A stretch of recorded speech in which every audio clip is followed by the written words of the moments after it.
If virtual events was so good, and we never would have come back as an industry, a live event industry after COVID.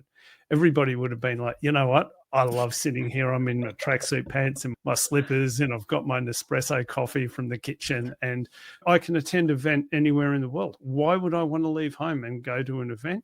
Well, that's because we want human connection.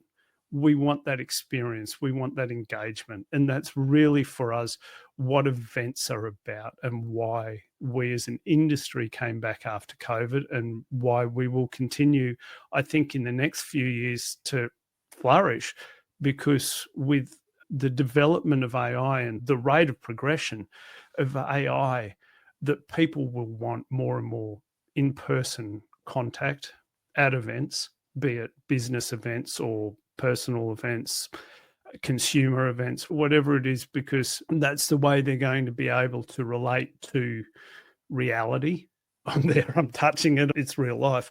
So I think where we're at is, how can we use the data that's coming out of events? There's floods of data now, behavioral analytics and flow rates and dwell times and densities and all of this data that comes from events.